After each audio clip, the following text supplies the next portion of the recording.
बहू हूँ, नौकरानी नहीं। निशा रसोई घर में खाना बना रही थी। तभी उसने अपनी सास की आवाज़ सुनी, जो अपने नाती नतनी से कह रही थी, तुम तीनों कमरे में जाओ, सबको नाश्ता और खाना बिस्तर पे मिल जाएगा, खा के प्लेट वहीं रख देना। तुम लोगों को सिर्फ पढ़ाई करनी है, कोई काम नहीं करना। फिर रसोई में निशा की सास आकर बोली, बहू, आरती के लिए पराठा बना दो, रूही के लिए पोहे और निखिल के लिए नूडल्स, सब बना के उन लोगों को कमरे में दे आओ। जब वो खाना खा लें तो प्लेट ले आना। जी मम्मी जी। निशा ससुराल आई थी। वैसे वो अपने पति के साथ रहती थी, लेकिन कुछ महीनों पर वो ससुराल आ जाती है। उसे ग्रामीण परिवेश अच्छा लगता था।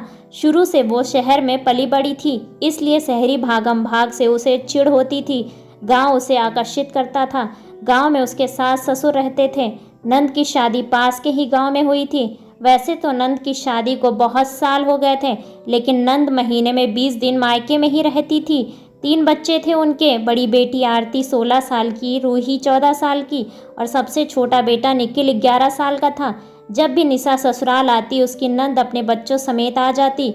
घर में गाड़ी के लिए भी एक आदमी था। 8-9 लोगों के परिवार में निशा अकेली पूरे घर का काम करती, लेकिन कोई एक गिलास पानी देने में भी मदद नहीं करता। उसके बाद दिन भर सास और नंद के ताने। निशा के पति को अपने घर के सदस्य के बारे में भली भांति पता था, इसलिए वो हर बार निशा को मना करता कि तुम मत जाओ, मेरे साथ चलना, फिर मेरे साथ आ जाना। लेकिन निशा कहती, 2-4 दिन में मन नहीं भरता और वो मेरा घर है, किसी की वजह से मैं अपने घर जाना क्यों छोड़ दूं। लेकिन इस बार उसके आत्मसम्मान को झटका लगा। ये क्या बात हुई? इतने छोटे बच्चे तो नहीं हैं कि खुद से खाना ना ले पाए या अपनी प्लेट ना उठा पाए। फिर सासू माँ का इस तरह से कहना, मैं क्या नौकरानी हूँ? इस बारे में सासू माँ से बात करनी होगी। शाम में वो सासू माँ के साथ आंगन में बैठी थी, तो उसने सोचा अभी बात कर लूँ। उसने कहा, मम्मी जी, सभी बच्चों से आप कह दीजिए कि खाना खुद से लें और अपनी अपनी प्लेट खुद से साफ करें। नहीं तो रूही को बोलिए कि वो अपने भाई बहन की प्लेट साफ करके रखे। घर में कोई काम करने वाला नहीं है, मैं अकेले कितना काम करूँगी। ये सुनकर उसकी सास भड़क गई। बहू, तू क्या कह रही है? अपने नाती नतनी से मैं काम करने को कहूँ? उसके नानी का घर है ये, तुम्हारे पिताजी का घर नहीं, समझी? होश में रहकर बात कर। अपने घर में तो वो काम नहीं करते, यहाँ क्यों काम करेंगे? लेकिन मम्मी जी, बच्चों को तो थोड़ा थोड़ा सब सिखाना चाहिए ना। निशा ने धीरे से कहा, तू अब मुझे सिखाएगी? तू सबकी दादी क्यों बन रही है? अपना काम कर, सास ने अपने तेवर दिखाते हुए कहा।